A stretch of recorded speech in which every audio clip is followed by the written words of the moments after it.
Right now, coming to you live from Guyana, from the Providence Stadium, where all the action is going to begin in less than an hour from now. We still have Sunil Gavaskar and Monty Panesar live on the broadcast with us. I'll go to Mr. Gavaskar. Saibai, as I said in my report, things have changed. It's a repeat of the same semi-final on paper, but things seem to have changed. Let's start with the venue. That was played on a batting-friendly pitch in Adelaide. This one will be played on a low, bouncy, spin-friendly track in Guyana. Do you think that changes the equation? If it does, how? Definitely. Because look, the pitch in Adelaide did not help our bowlers at all. Our bowlers were nullified, their efforts were nullified on a very good batting pitch at Adelaide. On the other hand, here in Providence in Guyana, the pitch will be something which will certainly help the Indian bowlers. The Indian bowlers, the variety that they have, the new ball attack of Arshdeep and Jasprit Bumrah, left and right hand combination. And then, of course, the spinners coming and bowling what they did all this in this tournament. And Hardik Pandya, the way he's been bowling and picking wickets, certainly gives hope that it'll be a different story here in Providence, Guyana. Okay, Saiba, you spoke about the conditions. They've changed. We've established that. Let's talk about the Indian team. We heard from the English camp. Matthew Mott, the coach, came yesterday and said, listen, that last Indian team in Adelaide did not know what was a good total on that pitch. They were not maximizing their batting potential.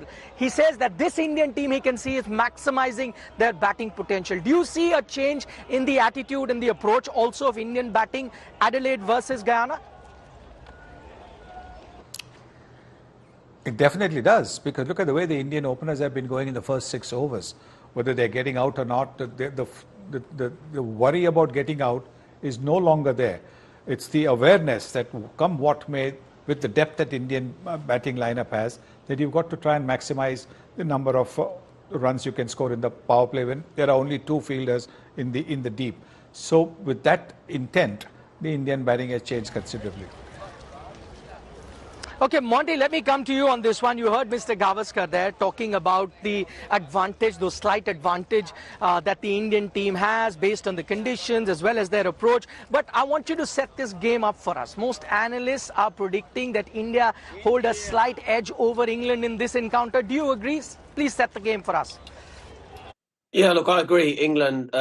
For England to beat India, there's going to be a few factors. In my opinion, Rohit Sharma's wicket, because his strike rate's phenomenally high at the moment, and how he took on the Australian pacers. Will he able to do that on a slow, low service against the England fast bowlers? And if he bats throughout the whole power play and not get out, I think then he gives a perfect platform, to set England a really big total. Another factor is obviously Jasprit Bumrah. His 4 overs, he hasn't gone the distance. But we know this India team, when they play the semi-finals or they get to the big stage, they just somehow don't get over the line. What if he has just a bad day today? What if his 4 overs go the distance? Because, T20 cricket is like that. Josh Buttler's form is really good at the moment. He took on the spinners against America. Can he provide, that similar form against, Akshar Patel and Kuldeep Yadav? So when I look at the overall picture, it's the Rohit Sharma wicket is very important. Also, I think Rishabh Pant's in really good form. The 4 overs of Jasprit Bumrah. Okay. And then with England, I think it's again, if Phil Salt and Josh Buttler get England off to a good start, I think that's where they build their platform, where they then say, right, any ball just goes like a free hit. They go into that fearless mentality. But India have been playing this type of cricket over the last couple of years, where England have probably been playing over the last few more years. It's just the wicket. On a slow, low wicket, can England outperform, against the Indian bowlers? That's going to be the biggest question, in my opinion, because I just think that when you look at England's batting lineup, it's strong. Everyone's in really good form. It's just going to be how they adapt their game, because it's not Barbados pitch; it's a different pitch altogether. And if they adapt really well, I think England could beat India. Okay, that's very interesting. You talk about the conditions, Monty. Just let me, further on that. Do you see the fact that India have had a spotless campaign so far? They've been undefeated, they've been clinical in their performance. England, on the other hand, have had a start-stop sort of a campaign in this World Cup. You know, games washed out, a loss here and there. Do you think that makes a difference? You know, we keep talking about rhythm, we keep talking about form, we keep talking about momentum. Do you see that as a difference maker too today?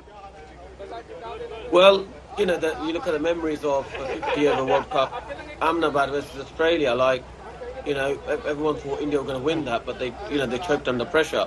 So again, England will be saying, guys, you know, India do choke a semi-final big games. Let's do the same thing at them. Let's go after them. Let's go at them really hard. You know, we know we're a really big team, and we play our best cricket the bigger the stage it is. And this is where I just think, this is a much hardened Indian team, in my opinion. I think they've hardened from that experience. And, you know, it's going to be, Adil Rashid's 4 overs is again going to be critical on this slow, low surface. Moeen Ali's as well. I think he'll have to bowl 4 overs as well. So how the spinners operate, how, you know, Rishabh Pant, we know he'll play extravagant shots and then he'll play like a silly shot, reverse sweep and just get out backward point or something, you know, being over maybe confident at times. That's the bit they've got to, you know, be very smart and very sharp. But the biggest wicket's going to be Rohit Sharma for England. Simple as that. He's the guy who sets the platform. And let's say if he goes after the England bowlers, then it could be a different ball game. So, you know, I think that's what the England camp will be thinking. Get Rohit Sharma early and let's go after Jasprit Bumrah. Let's not shy away from him. And then India will be in deep trouble. Okay, 2 players that Monty has spoken a lot about in this particular broadcast. Rohit Sharma's wicket, he says, is going to be crucial. Then those 4 overs that will be bowled by Jasprit Bumrah. But the larger point, Sunny bhai, that I was talking, and Monty also alluded to that, was big games, right? Big games, India on occasions has faltered. Look at the 50-over World Cup. You do really well, but in the final you falter. That fear of failure we've seen with the Indian team, and in a sense, Rohit Sharma on the eve of the game kind of accepted that, yes, it did play a part in India losing crucial games. Do you think that is something that India has put aside in this tournament? The fear of failure is no longer there because it was more as a batter, the fear of getting out. Now, when you know that it doesn't matter if you get out looking to score maximum runs, that is the accepted way in the change room, then I don't think the fear of getting out will be there. And therefore, this is the reason why we see maybe a couple of wickets going in the first 5-6 overs. But at the same time, as we saw against Australia, we had so many runs in the first 6 overs that took the game away from Australia. Okay, Saima, the other thing, I wonder if it's going to be a catch-22 situation. We've already established it's going to be a slow, low pitch here. That means not conducive to stroke making. Yet we've seen Indian openers, you've spoken about their approach, being aggressive. We know that probably the best time to be aggressive is those first 6 overs. What do you do if you're the Indian top order? Be aggressive, utilize the new ball in the power play and get as much as you can, or be a bit more circumspect because this is going to be a low-scoring ground and try and bat your way through the entire innings. What should be the approach? Just attack and be aggressive because, like I said, there is great batting depth. And so not to worry about what happens in the first 6 overs, except, of course, you don't want to lose 3 wickets in the first 6 overs for 15 or 20 runs. That's no help.